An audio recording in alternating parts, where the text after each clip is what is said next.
បាទនេះបងប្អូននេះគឺជាប្រភេទស្មៅដែលខ្ញុំដាំឲ្យកដោបងប្អូនដោយសារស្មៅនេះល្អប៉ុន្តែវាល្អមួយយ៉ាងដែរតែវាអត់ដល់អាស្មៅប្រភេទស្មៅផ្អែមនេះហ្នឹងណានេះទំដាំបន្តបន្ទាប់ទេអត់ទាន់បានច្រើនទេស្មៅផ្អែមបើស្មៅនេះប្រភេទស្មៅគីនេមុំបាសាស្មៅនេះខ្ញុំដាំរហូតដល់មាត់អូអញ្ចឹងបើបងប្អូនចិញ្ចឹមកដោថ្មីអីបងប្អូនអាចដាក់ដាំស្មៅឲ្យវា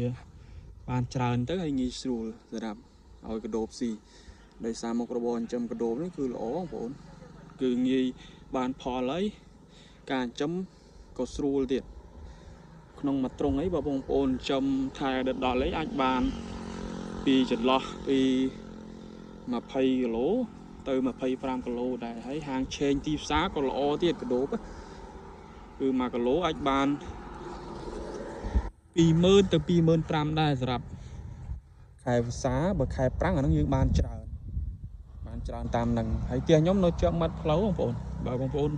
ចង់មកលេងអីអាចមកលេងបានមករៀនតាក់ទងនឹងបច្ចេកទេសចិញ្ចឹមអីអាចមករៀនបានហើយខ្ញុំបើបងប្អូនទិញពងពូជពីខ្ញុំអាចនឹងបរៀនបច្ចេកទេសតាក់ទងការចិញ្ចឹម free ហើយពងពូជខ្ញុំលក់តម្លៃសមរម្យឲ្យបងប្អូនដែរខ្ញុំមិនលក់ថ្លៃទេគឺ1គីឡូត្រឹមតែ150,000ទេហើយនឹង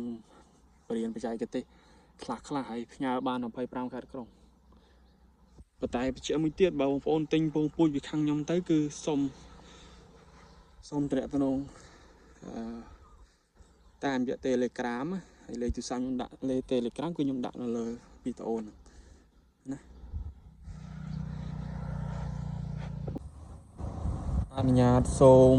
ជម្រាបសួរបងប្អូនទាំងអស់គ្នាបាទត្រឡប់មកកាន់វីដេអូថ្មីរបស់ខ្ញុំបាទរៀងកសិកម្មម្ដងទៀតហើយអញ្ចឹងមែនទេមកថតកដោបឲ្យបងប្អូនមើលកដោបខ្ញុំនេះ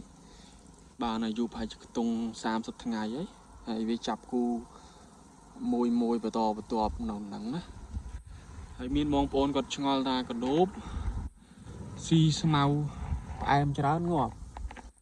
ហើយគឺអត់ទេបងប្អូនណាអត់ងាប់ទេយើងរកស្មៅផ្អែមកាន់តែច្រើនមានកាន់តែច្រើនឲ្យកដោបស៊ីក៏កាន់តែល្អដែរហើយបច្ចេកទេសការចិញ្ចឹមកដោបរបស់ខ្ញុំនៅខាងបាត់ដំបងនេះគឺខ្ញុំចិញ្ចឹមលក្ខណៈសាមញ្ញបងប្អូនគឺស្មៅគឺខ្ញុំអត់រើចេញទេមានន័យថាស្មៅគឺអត់រើចេញទេគឺទុកឲ្យវានៅនឹងឲ្យច្រើនទៅដោយសារកដោបវាចាញ់អាកាសធាតុចាញ់អីដោយសាររដូវនេះគឺរដូវត្រជាក់អញ្ចឹងបើបងប្អូនរើស្មៅអស់ក៏អាចឲ្យកដោបប្រឈមនឹងការងាប់ច្រើនដែរច្រើនណាស់បងប្អូនហើយនេះកាកអំពៅបងប្អូនកាកអំពៅក៏កដោបស៊ីដែរពូកដោបវាចូលចិត្តស៊ីប្រភេទកាកអំពៅចូលចិត្តស៊ីស្មៅផ្អែមស្លឹកអំពៅអីកដោបចូលចិត្តស៊ីណាអញ្ចឹងបើបងប្អូនត្រូវការទិញពងពូជត្រូវការអីបងប្អូនអាចតំណងទិញពងពូជខាងខ្ញុំបានខាងខ្ញុំលក់ពងពូជ1គីឡូ150,000ពងពូជស្រាលបងប្អូនដោយសារពូជធ្ងន់ខ្ញុំអត់ទាន់មានទេអញ្ចឹងបើបងប្អូនមានតម្រូវការចង់ចិញ្ចឹមកដោបចង់ចាប់មុខរបរចិញ្ចឹមកដោបបងប្អូនអាចតំណងទិញពងពូជពីខាងខ្ញុំបានហើយនេះស្បៃប្រភេទស្បៃបងប្អូនយកប្រភេទស្បៃដូចខ្ញុំចេះមកដោយសារកដោបវាអត់ងាយចោះចាញ់ទេកដោបល្អអាស្បៃឆ្នូតនេះល្អដោយសារអ្នកចិញ្ចឹមកដោបមុនមកគាត់ដាក់ស្បៃឆ្នូតនេះដែរហើយបើបងប្អូនរោស្មៅមិនបានអីបងប្អូនអាចដាក់ប្រភេទចំណីកូនមន់នេះដាក់លេវាស៊ីបានដូចខ្ញុំដាក់អញ្ចឹងឲ្យកដោបខ្ញុំស៊ីបានហ្នឹងដាក់ឲ្យលេស៊ីបាន